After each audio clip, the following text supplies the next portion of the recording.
UKలో 1 year masters. No IELTS required up to 5 years visa. High visa success rate. Tollywood లో ఇంకా Johnny master case ఒక కొలిక్కి రాకముందే మరో యువతి ప్రముఖ యూట్యూబర్ హర్ష సాయి మోసం చేశాడని పోలీసులకు ఫిర్యాదు చేయడం సెన్సేషనల్ గా మారింది. సోషల్ మీడియా వాడేవారికి హర్ష సాయి గురించి తెలియని వారుండరు. ఎందుకంటే అతను అంత ఫేమస్. తాజాగా యూట్యూబర్ హర్ష సాయిపై రేప్ కేసు నమోదైంది. బిగ్ బాస్ ద్వారా ఫేమ్ అయిన ఓ నటి హర్ష సాయిపై చేసిన ఫిర్యాదు మేరకు హైదరాబాద్ నార్సింగి పోలీసులు కేసు నమోదు చేశారు. తనను పెళ్లి చేసుకుంటానని నమ్మించి మోసం చేశాడంటూ హర్ష సాయిపై నటి కంప్లైంట్ చేసింది. అడ్వకేట్ తో కలిసి పిఎస్కి వచ్చిన నటి పోలీసులకు ఫిర్యాదు చేసింది. హర్ష సాయితో పాటు అతని తండ్రి రాధాకృష్ణపై కూడా ఫిర్యాదు చేయడం గమనార్హం. ఆమె దగ్గర 2 కోట్ల రూపాయలు తీసుకొని మోసం చేసినట్టుగా కూడా ఫిర్యాదులో ఆమె పేర్కొన్నారు.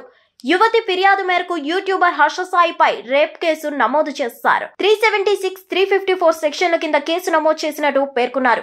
నగ్న చిత్రాలు, వీడియోలతో బ్లాక్మెయిల్ చేశాడని యువతి ఫిర్యాదు చేసినట్లు తెలుస్తుంది. అయితే మారుమూల గ్రామాల్లో కటిక పేదరికంలో ఉన్న నిరుపేదలకు ఆర్థిక సాయం చేస్తూ పేదల కళ్ళల్లో ఆనందాన్ని వీడియోలుగా చిత్రీకరించి యూట్యూబ్ లో ఓ హీరో స్థాయి ఫాలోయింగ్ తెచ్చుకున్నాడు హర్ష సాయి. మిగతా సోషల్ మీడియాలోనూ హర్ష సాయికి సెలబ్రిటీ కంటే ఎక్కువే ఫాలోయింగ్ ఉంటుందనడంలో అతిశయోక్తి లేదు. హర్ష సాయికి ఫ్యాన్స్ కూడా అదే స్థాయిలో ఉండడం గమనార్హం. అయితే ఈ మధ్య హర్ష సాయి బెట్టింగ్ యాప్ల ప్రమోషన్ల వివాదంతో వార్తల్లో చర్చనీయాంశంగా మారారు. అయితే యూట్యూబ్ వీడియోలతో ఫేమ్ సంపాదించుకున్న హర్ష సాయి హీరోగా ఓ సినిమా కూడా తీస్తున్నారు.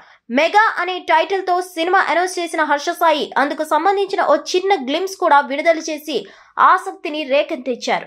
చాలా కాలం కిందటే ఈ సినిమాను అనౌన్స్ చేయగా అందుకు సంబంధించిన ఎలాంటి అప్డేట్స్ మాత్రం ఇవ్వట్లేదు. అయితే మధ్యలో బెట్టింగ్ యాప్స్ ప్రమోషన్ కు సంబంధించిన వివాదంతో హర్ష సాయి విమర్శలు కూడా ఎదుర్కొన్నారు. తాను ఇచ్చిన స్టేట్మెంట్లను చాలా మంది యూట్యూబర్లు వ్యతిరేకించారు కూడా.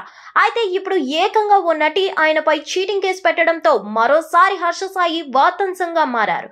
మరి ఈ కేసు ఎక్కడి వరకు వెళ్తుందో చూడాలి.